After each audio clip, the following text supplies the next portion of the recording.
ನಮಸ್ತೆ. ಎಲ್ಲರ ಮನೆಯಲ್ಲೂ ಸಮಸ್ಯೆ. ಹೋದ ವರ್ಷದವರೆಗೂ ಚೆನ್ನಾಗೇ ಇದ್ವಿ, ಈ ವರ್ಷ ಏನಾಗಿದೆ ಗೊತ್ತಿಲ್ಲ ಸ್ವಾಮಿ, ಯಾರ್ದೋ ದೃಷ್ಟಿಯಾಗೋಗ್ಬಿಟ್ಟದೆ, ಯಾರೋ ಏನೋ ಮಾಡಿಸ್ಬಿಟ್ಟಿದ್ದಾರೆ ಅನಿಸುತ್ತೆ, ಏನು ಮಾಡಬೇಕು ಅಂತಲೇ ಗೊತ್ತಾಗ್ತಾ ಇಲ್ಲ. ನಮ್ಮ ಮನೆಯಲ್ಲಿ ಮಗುಗೂ ದೃಷ್ಟಿ ಆಗೋಗ್ತಿದೆ, ಮಗು ಊಟ ಮಾಡ್ತಾ ಇಲ್ಲ.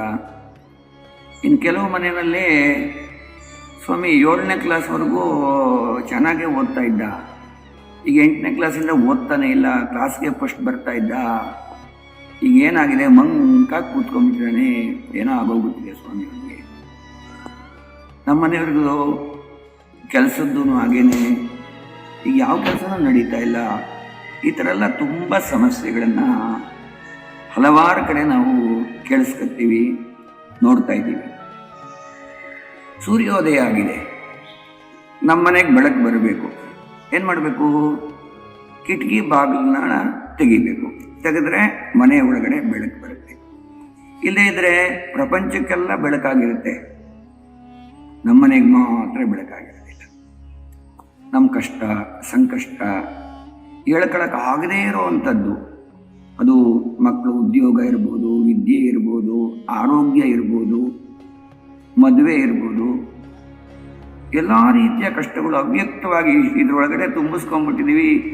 ಈಚೆ ಕಡೆ ಹೇಳ್ಕೊಳಕ್ಕಾಗಲ್ಲ, ಅನುಭವಿಸೋಕ್ಕಾಗಲ್ಲ ಅಂಥ ಕಷ್ಟಗಳು ನಮಗೆ ಬಂದಾಗ ಏನು ಮಾಡಬೇಕು ನಾವು?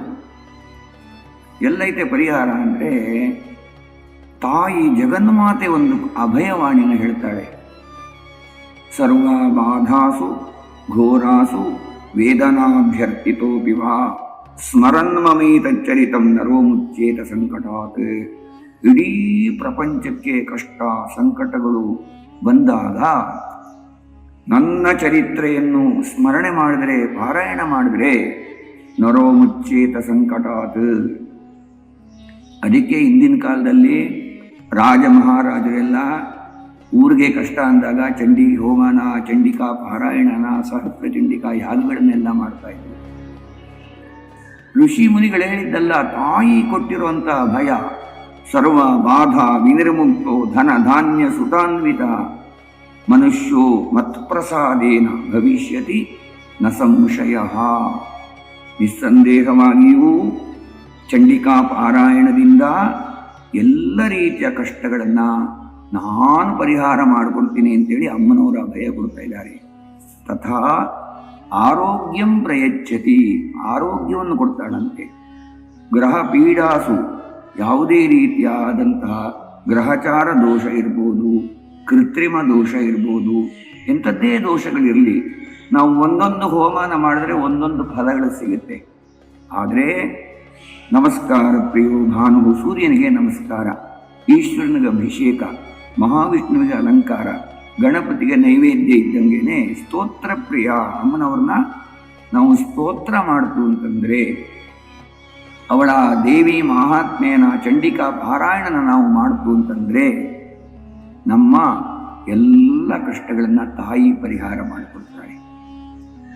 ಇವತ್ತಿಂದ ನಾಳೆಗಾಗತ್ತೆ ಅಂತಲ್ಲ, ನಮಗೆ ಆ ಕಷ್ಟನ ಸಹಿಸಿಕೊಳ್ಳುವಂಥ ಶಕ್ತಿ ಬರಬೇಕು ಮೊದಲು. ಅದಾಗಿ ಅನುಗ್ರಹ ಆಗಬೇಕು. ದೈವಾನುಗ್ರಹ ಆಗಬೇಕಿದ್ರೆ ಏನು ಮಾಡಬೇಕು? ದುರ್ಗೆ ಸ್ಮೃತ ಹರಸಿ ಭೀತಿ ಅಶೇಷ ಜಂತೋಹು ಸ್ವಸ್ಥೈ ಸ್ಮೃತ ಮತಿಮತೀವ ಶುಭಾಂ ದದಾಸಿ ದಾರಿದ್ರ್ಯ ದುಃಖ ಭಯಹಾರಿಣಿಕಾತ್ಮರಣ್ಯ ಸರ್ವೋಪಕಾರ ಕರಣಾಯ ಸದಾರ್ಥಜಿತ್ತ ಅಂತ ದೇವಿ ಮಾತು ವರ್ಣನೆ ಮಾಡುತ್ತೆ. ಆ ತಾಯಿಯ ಸ್ಮರಣೆಯನ್ನು ಮಾಡಿದರೆ, ನಾಮವನ್ನು ಹೇಳಿದರೆ ಎಲ್ಲ ರೀತಿಯಾದಂಥ ದುಃಖ ಕ್ಲೇಶ ಸಂಕಟ ಪ್ರತಿಯೊಂದು ನಾಶವಾಗಿ ಸುಖ ಶಾಂತಿ ನೆಮ್ಮದಿಯ ಜೀವನ ನಮ್ಮದಾಗುತ್ತೆ. ಅಂತಹ ಈಗ ನಾವು ಒಂದು ಪೋಸ್ಟ್ ಕಳಿಸ್ತೀವಿ, ಯಾವ ರೀತಿ ಸರಿಯಾದವ್ರ ಹೆಸರು ಬರೆದು ಎಡ್ರೆಸ್ ಬರೆದು ನಾವು ಕಳಿಸಿದ್ರೆ ಅದು ಪೋಸ್ಟು ಹೋಗುತ್ತೆ. ಹಂಗೇನೆ ಈಗ ನಮ್ಮ ಮನೆಯಲ್ಲಿ ನಾವು ಕೂತ್ಕೊಂಡು ಚಂಡಿ ಪಾರಾಯಣ ಮಾಡೋಕ್ಕಾಗಲ್ಲ.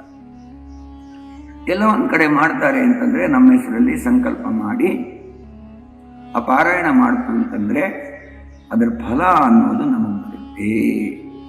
ಹಾಗಾಗಿ ಬೆಂಗಳೂರಿನ ತಾತಗುಣಿ ಸಮೀಪ ಭೈರಸಂದ್ರ ಗ್ರಾಮದಲ್ಲಿ ಇರುವಂಥ ಮೂಕಾಂಬಿಕಾ ಸನ್ನಿಧಿಯಲ್ಲಿ ಜೂನು 5ನೇ ತಾರೀಕು 2026ನೇ ಇಸ್ವಿ ಶುಕ್ರವಾರದಿಂದ ಎಲ್ಲರ ಕಷ್ಟಗಳ ಪರಿಹಾರಕ್ಕಾಗಿ, ಸಂಕಟಗಳ ನಿವಾರಣೆಗಾಗಿ, ದೃಷ್ಟಿ ದೋಷಗಳ ಪರಿಹಾರಕ್ಕಾಗಿ, ದುರಿತಗಳ ನಿವಾರಣೆಗಾಗಿ ಪ್ರತಿದಿನ ಸಾಯಂಕಾಲ ದುರ್ಗಾ ಸಪ್ತಶತಿ ಚಂಡಿಕಾ ಪಾರಾಯಣ, ಎಲ್ಲರಿಗೂ ಉದ್ಯೋಗ ವ್ಯವಹಾರದಲ್ಲಿ ಅನುಕೂಲ ಆಗಬೇಕು, ಮಹಾಲಕ್ಷ್ಮಿಯ ಅನುಗ್ರಹ ಆಗಬೇಕು ಅನ್ನೋದಕ್ಕೋಸ್ಕರ ಲಕ್ಷ್ಮೀನಾರಾಯಣ ಹೃದಯ ಪಾರಾಯಣ, ಜೊತೆಗೆ ಲಲಿತಾ ಸಹಸ್ರನಾಮ ಅರ್ಚನೆ, ಅಮ್ಮನವರಿಗೆ ತ್ರಿಕಾಲದಲ್ಲಿಯೂ ಪೂಜೆಯನ್ನು ಕೂಡ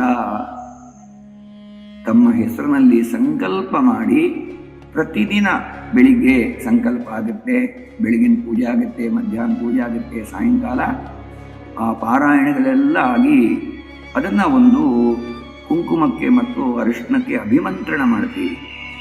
ಅಭಿಮಂತ್ರಣ ಅಂತಂದರೆ ಆ ಕುಂಕುಮನ ಇರಲಿ ಅರಿಶಿಣ ಇರಲಿ ಅದನ್ನ ಕೈನಲ್ಲಿ ಇಟ್ಕೊಂಡು ಜಪ ಮಾಡುವಂಥದ್ದು. ಈ ಇಡೀ ಮಂತ್ರದ ತರಂಗಗಳೆಲ್ಲ ಈ ಅರಿಶಿಣದಲ್ಲಿ ಕುಂಕುಮದಲ್ಲಿ ಸೇರ್ಕೊಳ್ಳುತ್ತೆ. ಅದನ್ನು ನಾವು ಧಾರಣೆ ಮಾಡ್ತು ಅಂತಂದರೆ, ಸೇವನೆ ಮಾಡ್ತು ಅಂತಂದರೆ ಅದರಿಂದ ಅನಂತ ಫಲ ಸಿಗುತ್ತೆ.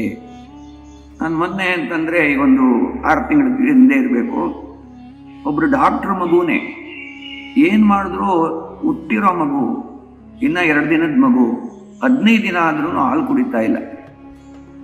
ಏನಾಗಿದೆ ಅಂದರೆ ಆ ಮಗು ಹುಟ್ಟಿದ ದಿವಸ ಹತ್ರ ಒಂದು 200 ಜನ ಬಂದು ಮಗು ನೋಡಿದ್ದಾರೆ. ಆಹಾ, ಮಗು 3 kg ಚಿಲ್ಲರೆ ಇತ್ತು, ತುಂಬ ಚೆನ್ನಾಗಿತ್ತು, ಮುದ್ದಾಗಿತ್ತು. ಎಲ್ಲರೂ ಬಂದು ನೋಡಿ ಮಗು ಮುದ್ದಾಗಿದೆ ಅಂತ. ಡಾಕ್ಟ್ರು ಏನು ಪ್ರಯತ್ನ ಮಾಡಿದ್ರು ಮಗು ಹಾಲು ಕುಡಿತಾ ಇಲ್ಲ. ಕಡೆಗೆ ನಮ್ಮಲ್ಲಿಗೆ ಬಂದರು, ಒಂದು ಫೋನ್ ಮಾಡಿದ್ರು, ಸ್ವಾಮಿ ಹಿಂಗಾಗಿದೆ. ಹೋದರೆ ಮಗುಗೆ ವಿಪರೀತ ದೃಷ್ಟಿಯಾಗೋದು. ಆ ತಾಯಿ ಸ್ಮರಣೆ ಮಾಡಿ ಒಂದು ಚಂಡಿಕಾ ಪಾರಾಯಣದ ಕುಂಕುಮ ಹಾಕಿದ ತಕ್ಷಣ ಮಗು ಆರೋಗ್ಯ ಬಂದ್ಬಿಡ್ತು. ಹಾಗೇನೆ ಎಲ್ಲ ರೀತಿಯ ದುರಿತಗಳು, ಕಷ್ಟಗಳು, ಸಂಕಟಗಳು ಚಂಡಿಕಾ ಪಾರಾಯಣದಿಂದ ನಿವಾರಣೆ ಆಗುತ್ತೆ. ನಿಮಗೂ ಆ ತಾಯಿಯ ಅನುಗ್ರಹ ಆಗಬೇಕು, ನಮ್ಮೆಲ್ಲರಿಗೂ ತಾಯಿಯ ಅನುಗ್ರಹ ಆಗಬೇಕು, ಲೋಕವೆಲ್ಲ ಸುಭಿಕ್ಷ ಆಗಬೇಕು, ಕಾಲಕಾಲಕ್ಕೆ ಮಳೆ ಬೆಳೆ. ಈಗ ನೋಡಿ, ಕೊರೋನಾ ಬಂದಿತ್ತು, ಇನ್ನೊಂದು ಯಾವುದೋ ಬರುತ್ತೆ ಅಂತ ಹೇಳ್ತಾ ಇದ್ದಾರೆ. ಪ್ರಪಂಚದ ಸ್ಥಿತಿ ಅದಕ್ಕೋಸ್ಕರ ನಿರಂತರವಾಗಿ ಆ ತಾಯಿ ಸೇವೆನ ಮಾಡುವ ಉದ್ದೇಶದಲ್ಲಿ ಎಲ್ಲರಿಗೂ ವೈಯಕ್ತಿಕವಾಗಿ ಚಂಡಿಕಾ ಪಾರಾಯಣ ನೀವು ಮನೆಗೆ ಪುರೋಹಿತರನ್ನು ಕರೆಸ್ಬಿಟ್ಟು ಮಾಡಬೇಕು ಅಂದರೆ ಸಾಕಷ್ಟು ಅದಕ್ಕೆ ಪರಿಶುದ್ಧತೆ ಇರ್ಬೋದು, ಖರ್ಚಿರ್ಬೋದು, ಜಾಸ್ತಿನೇ ಆಗುತ್ತೆ.